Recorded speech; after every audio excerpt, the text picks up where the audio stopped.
చెప్పండి మధుసూదన్ గారు. కాంగ్రెస్ పార్టీ వారు ఒక విషయం చెప్పాలి. పవన్ కళ్యాణ్ ఆంధ్ర ప్రాంతానికి సంబంధించిన వ్యక్తిని వ్యతిరేకిస్తున్నారా లేకపోతే ఒక రాజకీయ పార్టీ స్వాగతిస్తున్నామన్నా? ఢిల్లీ నుంచి సరాసరి రమ్మను, మేము అన్ని ఏర్పాట్లు చేస్తాము. ఫస్ట్ తెలంగాణ బిడ్డగా మా సోదరుడు లక్ష్మణ్ మీరు కలిసి గన్ పార్క్ దగ్గరికి తీసుకొని రండి. నివాళులు అర్పించిన తర్వాత మనం పార్టీకి నేను చెప్తున్నా కదా. చెప్పండి ఆయన ఇంకా అసలు మాట్లాడలేదు, ఒకసారి మాట్లాడేద్దాం, తర్వాత అభ్యంతరం చెప్తారు.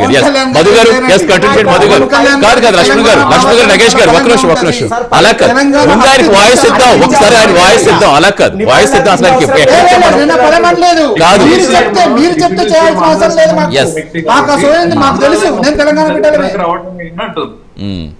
డికే శివకుమార్ గారు తెలంగాణలో వారి వాళ్ళ తెలంగాణ అంశంలో ఇవాళ మీనాక్షి నటరాజన్ సంబంధించిన అంశంలో వారి బాధ్యత పెట్టిండ్రు.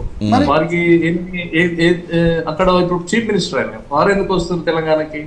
అభిషేక్ నఖ్వీ సింగ్ మన రాజ్యసభకి ఇక్కడి నుంచి పంపించినాం, తెలంగాణ నుంచి. మనం ఏ విధంగా పంపించినాం? ఒక నార్త్ ఇండియన్ మనం తెలంగాణ నుంచి పంపించినాం.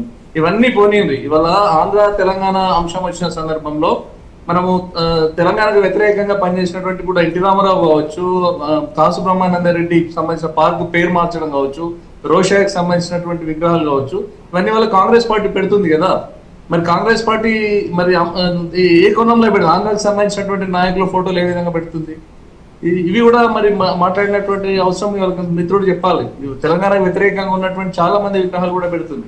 ఇవాళ పవన్ కళ్యాణ్ గారు ఒకవేళ ఇక్కడికి వచ్చి పార్టీ మీటింగ్ పెట్టి ఇవాళ ప్రచారం చేసుకుంటున్న సందర్భంలో కాంగ్రెస్ పార్టీ తనకు ఉన్నటువంటి లైన్ లో ఇవాళ భారతదేశంలో జాతీయ సమైక్యతతోటి ఎవరే రాజకీయ పార్టీ పెట్టినా కూడా ఒకవేళ పవన్ కళ్యాణ్ గారు తెలంగాణకు వ్యతిరేకంగా మాట్లాడితే, ఒకవేళ వారు వచ్చి తెలంగాణకు పాజిటివ్ గా తెలంగాణలో కాంగ్రెస్ చేస్తున్నటువంటి అవినీతి అని అక్రమాలు కానీ వారేమన్నా బయట పెడితే తెలంగాణ ప్రజలు స్వాగతిస్తారు వారిని.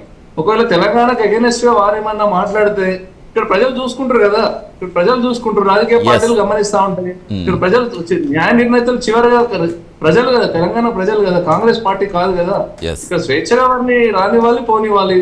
తెలంగాణ అంశం వారు అన్నది ఒకటే, కొబ్బరి బొండాలకు సంబంధించినటువంటి కాలిపోయినటువంటి సంఘటనకు సంబంధించి తను దానికి క్లారిఫికేషన్ కూడా ఇవ్వడం జరిగింది.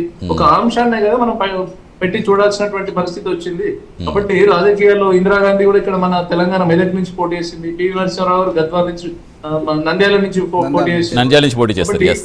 దేశ సమగ్రతను కాపాడాల్సినటువంటి బాధ్యత కాంగ్రెస్ పార్టీ మీదనే పెద్దగా ఉంటుంది. ఎందుకంటే జాతీయ పార్టీ, ఏ నాయకుడు ఎక్కడైనా పోయి స్వేచ్ఛగా పనిచేసుకోవచ్చు.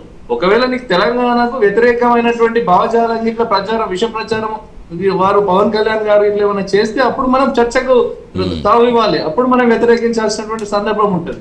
అటువంటి అంశమే రాలేదు కదా. తెలంగాణకు సంబంధించినటువంటి దాంట్లో రాజకీయాల్లో దూరి తెలంగాణ డ్యామేజ్ చేసినటువంటి సందర్భంలో మాట్లాడాలి. వాళ్ళు కేవలం ఎన్డీఏకి సంబంధించినటువంటి భావజాలాన్ని, వారి యొక్క పార్టీలన్నీ ఎన్డీఏ అలయన్స్ లైన్ మాత్రమే వారు ప్రచారం చేస్తున్నటువంటి సందర్భము.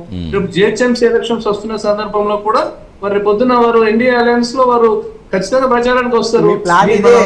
మీ ప్లాన్ ఇదే, మీ ప్లాన్ ఇదైతే రాజకీయ పార్టీ కదా. రాజకీయ దృష్టితో మీరు ఆలోచించండి.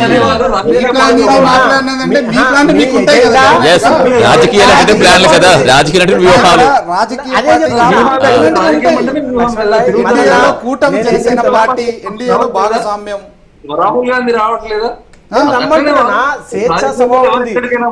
దాని మధ్యలో మతాలను రెచ్చగొట్టే విధంగా అవద్దు అని అంటలేదన్నా. ఈ రాష్ట్రంలో ఆ రాష్ట్రం పోవద్దంటే మన ముఖ్యమంత్రి రేవంత్ రెడ్డి గారు కేరళ పోవద్దు. కాబట్టి ఇది రాజకీయం స్వేచ్ఛ ఎవరైంది.